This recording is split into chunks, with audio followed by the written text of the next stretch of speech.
Now that my Chromebook is operating, hopefully for the rest of this video, let's try another one out. So let's say I gave you something like secant to the fourth minus tangent to the fourth is supposed to equal 1 plus tangent squared of x. Uh, the issue is I have something raised to the fourth power, and the best I have is Pythagorean identities, you know? Um,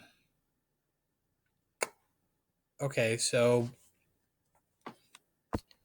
what I see is that I see this as a difference of squares.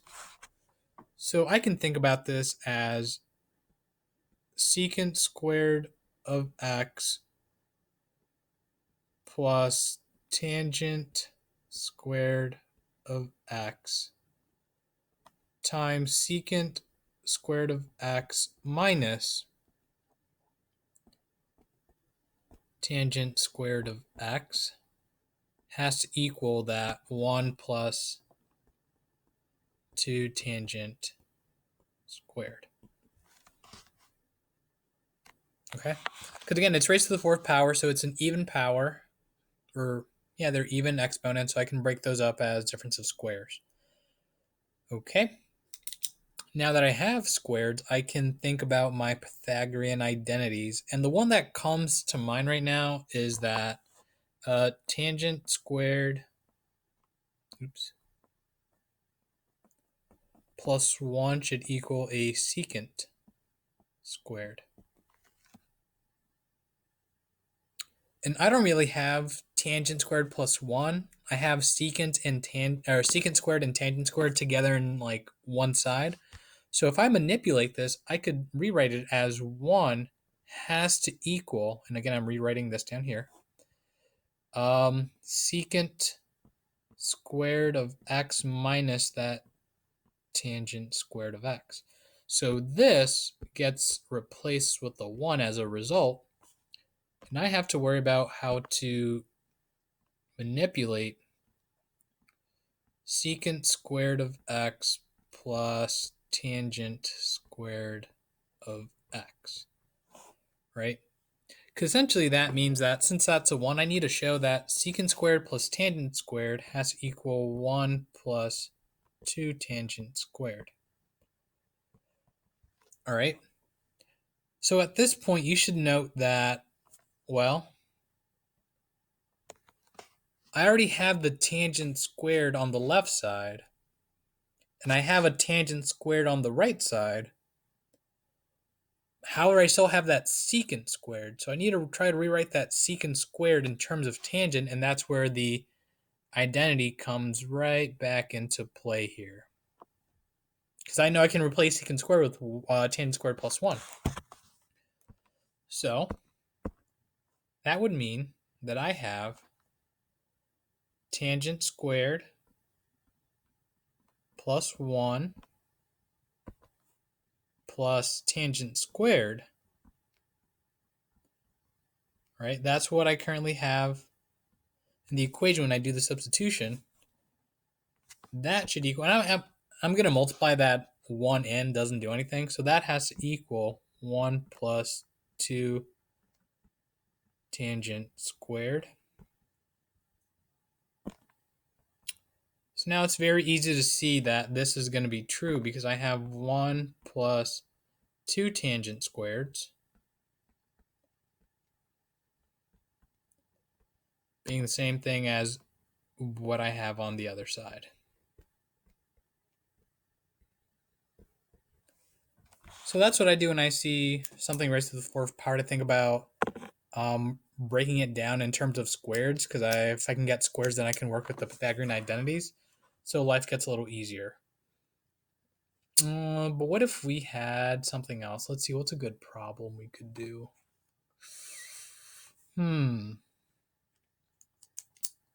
Okay, let's try this one out. So let's try something with, we have to do a little bit of factoring along the way. All right, so I'm going to clear this off.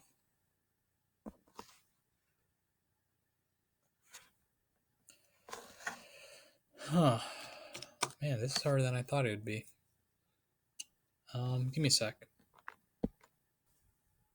All right, so let's try this one out. I'm pulling these from problem sets where they may or may not be true. My job is to see if it is true. So I got to manipulate them. Okay. So I see sine squared and I multiplying by the square of cotangent of x plus 1 should be the same as a cosine squared times a tangent of x plus 1 that's being squared. So the first thing I'm going to do is I'm going to go ahead and expand those squares. And this is where you have to be careful because some people like to take shortcuts. But what I'm going to note is that cotangent of x plus 1 squared is not the same as cotangent squared plus 1. And here's why. I have to square that binomial. So that means I have to multiply it by itself. And since I'm multiplying, that means I can multiply things that are not necessarily like terms. So while it is true I will get the cotangent squared, and I will get a 1, I will also get a cotangent of x plus a cotangent of x plus a 1. Make sure that when you do this, you take the time to distribute and follow along with me. Make sure you make sense of how I'm getting my answers, because that means I have cotangent squared of x plus 2 cotangent of x plus 1. That's what cotangent of x plus 1 quantity squared should equal. Okay, so I'm going to go ahead and play around both sides. If I can do that with the left side, on the right side, when I do the tangent of x plus 1 squared, double check my work. I think I should end up with a tangent squared of x plus 2 tangent of x plus 1. So I would recommend you pause the video, try it out. If you don't get the same thing I did, double check your work. Okay? So that means my original problem is now sine squared times cotangent squared of x. And I'm going to say plus 1 plus 2 cotangent of x should equal cosine squared of x times, again I'm going to do a little rewrite, tangent squared of x plus 1 plus 2 tangent of x. And hopefully, as you guys are watching this and you see me write this out, you think to yourself, why would Mr. Rodriguez rearrange it that way? What's the point of it? What's he going to do? And you can kind of start developing the vision that I'm trying to go for here. Because I know that this is a cosecant squared. And I know that this is a secant squared. So I'm really doing sine squared of x times cosecant plus 2 cotangent, cosecant squared plus 2 cotangent of x. And that should equal cosine squared times secant squared plus 2 tangent of x. So now this is where I would go ahead and multiply. Let's see, let's choose one color. So, all right, this side will be green. So I have sine squared times a cosecant squared plus 2 sine squared times a cotangent should equal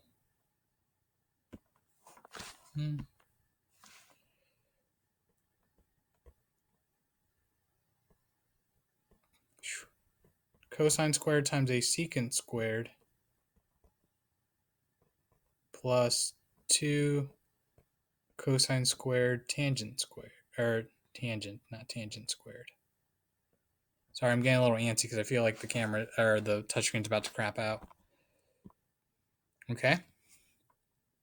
So here's what I know. I know that sine and cosine are reciprocals. When you multiply something by its own reciprocal, you get a 1. Since they're both squared, I still get a 1.